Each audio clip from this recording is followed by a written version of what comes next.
Hey everyone, so this is Veronica Mars, Season 1, Episode 11, called Silence of the Lamb. Let me see. There is sort of like another mystery, two cases going at once here that seem to hold the equal amounts of screen time. One of them has to do with Keith. And then the other one has to do with Veronica, of course. Um, I'll just start with Keith this time. Keith, there used to be this case that he worked on when he was sheriff. Um, he used to, like this case that he had, it dealt with someone killing college students, particularly women, with a guitar string. And so it seemed solved because there were similar cases, mind you, similar, in another city nearby. So now all of a sudden in Neptune there were two women who were killed, and now there's this was while he was sheriff, obviously, but there's now a third woman having gone missing, found dead, um, and well, it's explained that she wasn't actually killed by asphyxiation by um, the guitar string. It was just put on there afterwards. I mean, she did suffocate. It was just that she suffocated because she was in a small confined space, and then the guitar string was put on afterwards. So the mayor asks Keith to um, consult on the case with the police department, which, doesn't really make Don Land happy, but hey, I don't care. This dude needs to be twisted in the wind and have be embarrassed because he got on my entire nerves this entire episode, and it's really an all series long type of thing because it's like this dude really is he is the grown version of like a grown adult version of Logan, which is he's basically a jackass. So I don't know how in the world he managed to pass the uh, exam to become a police officer, but there you go. He did apparently. Anyways, so they have several different suspects, come in. One of them is like a bartender at this club, this bar called Body Shots. Like, can you get any more like cliche with that name for a bar for college teenagers to go ahead and drink underage? Like, can you get any cliche about it? Like, Body Shots. Is that the best they could honestly come up with though? I'm just like that. I mean, every time they said it in this episode, I just kept cringing because I was like, can you guys just have not come up with a better name for a bar for college students to go to? Because that's terrible. That is like the worst name I've ever heard in my damn life for a bar. I can't get past it. It was terrible. Every time I heard it, I cringed so hard internally because it's just like, can you really not keep that as a name, please? Because I mean, I have to have faith that people come up with better names for their bars slash restaurants better than that. I really do, because if they don't, then the human race as a whole is just gonna go straight down the damn toilet because that's just terrible. I mean, ugh, anyway, so off the freaking name for a change. So there's a bartender at this bar who fingers this other dude as uh,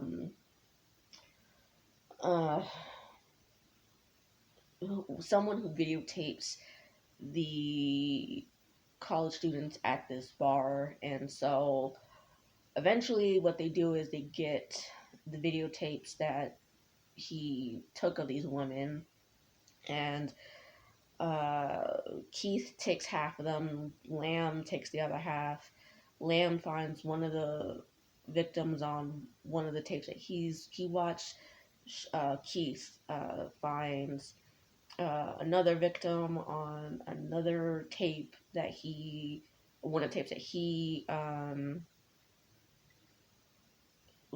had watched, and they question him, but it doesn't. He's not it. He's not the guy. So they kind of briefly go back to that bartender at that bar. I refuse to say the name, by the way. If you can't tell, I refuse to say the name.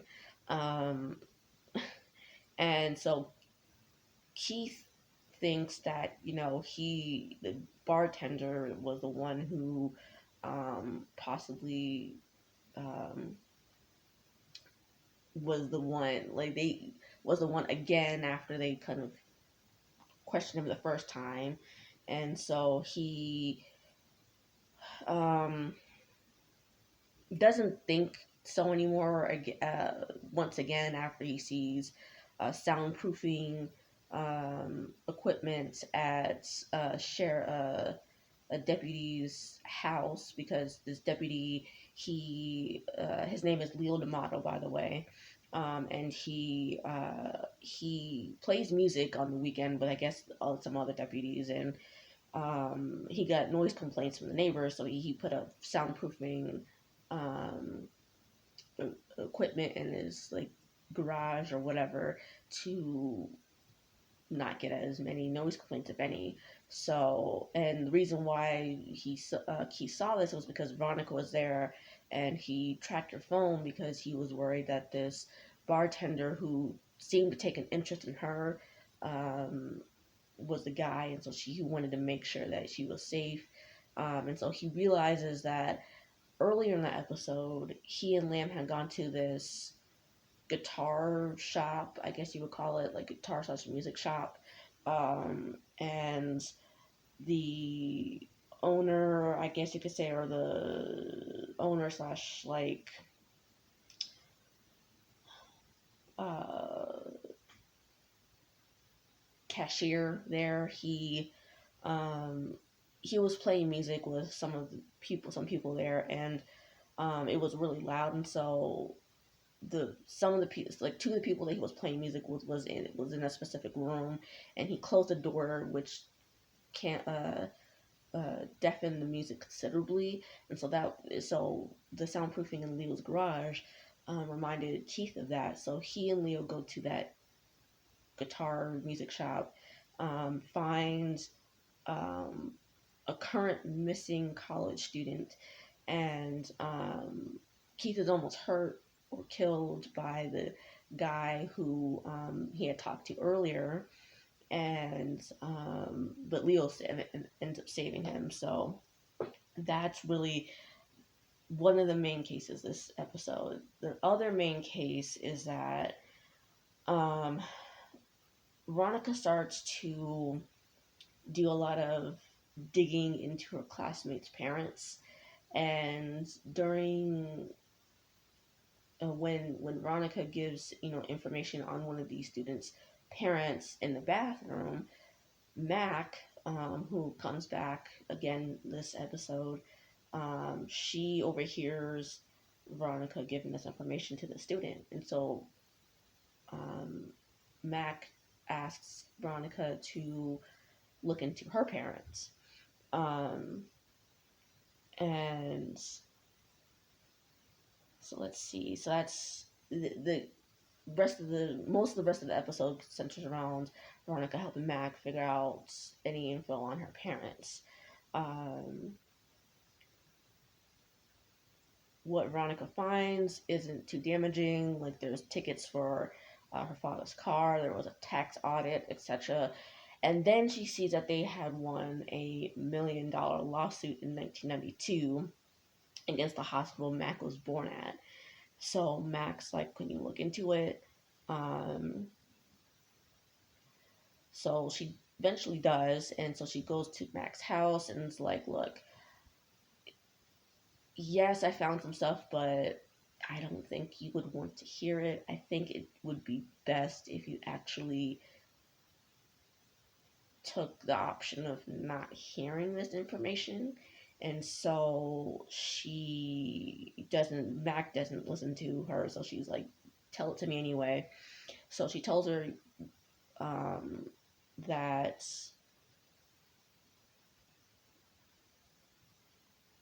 not only was she switched at birth, um, but other baby girl who was switched at birth with her, was born the day after her. And so Mac realized that she was switched at birth with Madison Sinclair. Yes, that bitchy student from couple you saw in a couple of episodes already. Um, so what they do is she Veronica and Wallace all crash Madison Sinclair's birthday party. Um, but her and Veronica don't stay that long. Um, they only stay long enough for Mac to meet her biological sister, whose name is Lauren. Um, so Veronica drives Mac home, and while they're sitting outside Mac's house, she wonders why they didn't switch them back when they got the $1 million. And we find out that this was 4 years after the fact, after they had been switched at the hospital. And Veronica tells her, look, you know what? Maybe they got attached to you, and like your parents got attached to you after those 4 years, and Madison and your actual biological parents got attached to Madison um, during those 4 years. So maybe they didn't want to give up the children they bonded with by that point. So Max like, did you find out anything else about what they did with that $1 million? And Veronica says not at the moment, but eventually she finds out that Mac's father had let's see. Mac's father had started a used car business, which he filed bankruptcy for in 1994, and let someone buy the used car business in 1995. Um, so, I mean, that's pretty much that entire whole storyline. Um, there's also like a mini storyline that what did I don't feel got as nearly as much screen time as the others. It's the fact that Veronica feels like because Keith was working on this what was dubbed the E string strangler case, um, he would be doing it in the sheriff's office. He would have access to the the case file room where Lily Kane's case file is currently sitting at, and he could get the CD containing the hotline, the hot tip line or whatever you want to call it for the Lily Kane murder. And he's like, well, that's not going to be my priority. So what she ends up doing is she ends up sort of flirting and distracting that new deputy that I mentioned earlier, Leo D'Amato. And she goes there one night with pizza and starts talking to him until eventually she has Weevil come to the station to distract him further so that way his back is to her and he's not seeing that she's taking the keys out of his office um, or out of his desk to um, break into the case file room and then get the hotline tip line. Um, so she ends up getting it. She listens through the whole tape until she finally finds the portion of the um, tape where the tipster who fingered Abel Kuntz is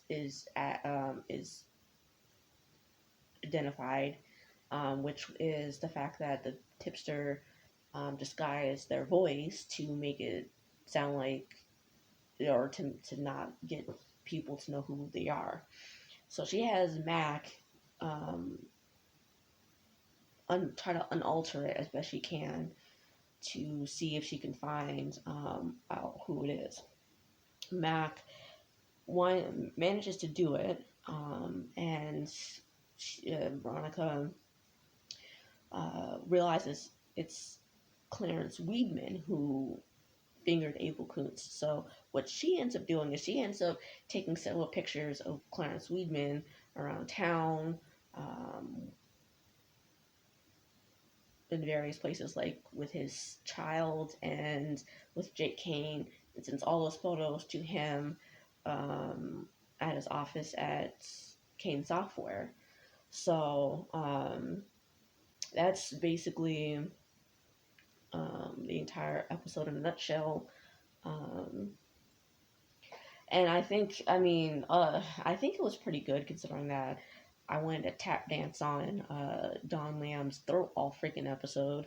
So he really does a good job of making me hate him because like this entire series. I really do hate him. I really do. And I really want to just like tap dance on his throat like several times throughout the entire series. Um, so and I felt for Mac in this episode because I mean it. I mean, it's just like you could tell she really wanted to know what was up and what was going on with her parents and why they didn't seem to really, um, why they didn't seem to really get her all that much because she, as she puts it, she's more of like a um, someone who reads like a lot of intellectual books, I guess, and has like a high standard of what she eats or something, or I don't know. It's like high end society type of stuff. Essentially, is what you get the vibe of, and they're more like uh, um, Cheeto Puffs type of people, if that makes sense. So she really just wants to figure out what's going on and it's just like you feel for her when she realizes, you know what, she got switched at birth with Madison Sinclair, and you kind of just want to give her a hug and be like, look, I don't know how this feels. I don't think I'll ever know how this feels. But I want you to know that, you know, I'm here for you. It's like, you just want to do that because it's like, that has to be hard to find out that not only were you pretty much essentially adopted, but in the worst way possible. So it's like, I don't know. Like I said, it's just a bad situation all the way around, and you just really feel for her and all that stuff, and you just wish you could just take her shock and pain and all that away, and just I don't know, just sad. But I mean, with that said, that's all I have really for this particular episode. And I'll see you guys next time. Bye.